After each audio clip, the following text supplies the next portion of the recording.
Good evening, folks. It is so good to be back in your homes with you this evening. God has been good to me. You know, yesterday evening when I talked to you, I talked about David when he is sent of his father to take food to his brothers who are in battle and to bring back word of how things was going to Dad. And David, remember last night we talked about David said, is there not a cause? And in 1 Samuel 17 and 32, it says, your servant will go and fight this Philistine. David didn't lose sight. He didn't lose purpose. He went to do what Father had sent him, and then he did what God sent him to do.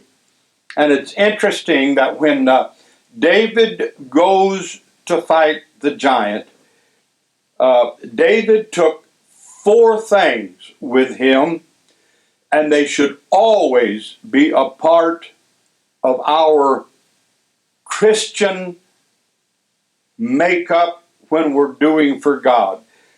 The Bible said that he took with him his staff, his sling, smooth stones, and the last thing that David took was a sureness of God's power to help him no matter what. So let me just talk to you for a few moments tonight, first of all, about David taking his staff. This is my staff. It's got my name burnt on the front of it. And these staffs in biblical days of course, we understand that this would have been basically a shepherd's rod, and they could have reached out and hooked this around a lamb's neck to pull him. And they would use the staff to fight off predators, to fend off snakes. One of the other things that the staff was in biblical days, the Israeli people were a nomadic people, and they really didn't know where they were ever going to find themselves stopping next. So on the staff, they would literally engrave on their staff important events and maybe even dates that had happened in their lives. That it became like a history book to the Israelites.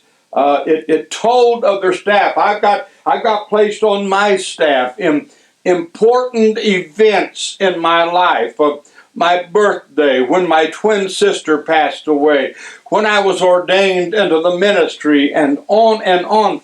And it's interesting because one of the prophets and men of old, the Bible said when he was a dying, is what the Bible said. It wasn't even good English in our language.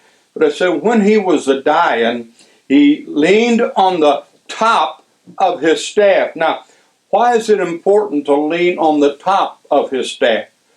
Because when he's leaning on the top of his staff, he's looking down the staff. And when he looks down, he can see all these different markings to remind him of what God has done and how good God has been to him. You know, you should have in your life places and things that are marked down to help you remember things that God has done in your life, whether it be a journal or something else. You need to literally write down important things God has done for you. So they take their staff. Usually that staff was a little on the crooked side and used for so many things. But I told you it would fend off predators. They could use it in battle. I told you about the historical part of the staff that they had. And of course we know that the Bible said that Jesus is the staff of life. He is our existence. The important thing is that The important thing is not that you have a wooden stick in your life. The important thing is that you remember what God has done. And I'm going to tell you why. Because when the going gets rough, if we're not careful, we can have a tendency to forget. But when we remember what God has done, it increases, it encourages our faith to help us remember that if He did it once, He will do it again. Now, I told you one of the other things about this staff is that the shepherd could take it, and when a lamb was wandering or in a place that he shouldn't be, he could take it and reach out and grab that lamb and put this around its neck and pull the lamb close to him. I'm firmly believing that there are times that God has to nudge us back to Him, that He can do what He wants to do in our life. It's possible to get so carried away on who and what we are that we lose sight of what we're supposed to be doing. And when we get like that, God can nudge us, bring us back to that proper place in Him. I tell you today, God is so faithful to us. In the midst of everything that happens around us, God will fight our battles for us if we'll just turn it over to Him. He's the shepherd. We are the sheep. Hence, He uses His staff on us, for us, with us, to take care of us, to preserve us, and to keep us in line. You know, one of the most beautiful things I like about the shepherd was occasionally he would have to reach down and pick up a lamb. Now, some historical documents say that when a sheep was unruly, that shepherd would break that sheep's leg. I don't know. But they said he would then take it and set it and bandage it, and then until that leg healed, that shepherd would take that sheep and carry it everywhere they went. And the sheep would learn to depend upon the shepherd. I don't want God to have to break any of my bones for me to follow after Him. He is my shepherd. I will follow Him. I am the sheep, and I am the sheep of His pasture.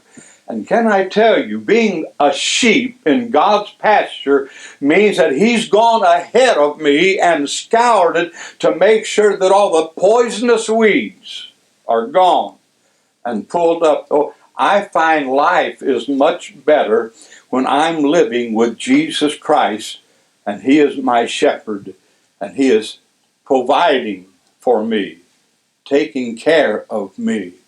What an awesome God we serve. What an awesome experience we have in Jesus Christ. The Lord is my shepherd. I shall not want. He maketh me to lie down in green pastures. He leads me beside still waters. Oh, you could go on all month on the 23rd Psalm, but our shepherd takes care of us, watches out for us. So until this time tomorrow night, I'm going to say have a blessed day tomorrow. Enjoy the rest of this evening. And if you're with your family or friends, enjoy their presence. Enjoy one another. And allow God to walk with you in everything that we are doing. Until tomorrow night, God bless you. Remember, He'll never leave you, He'll never forsake you, but He's always there with you. God bless you. Go with God. See you tomorrow evening. This question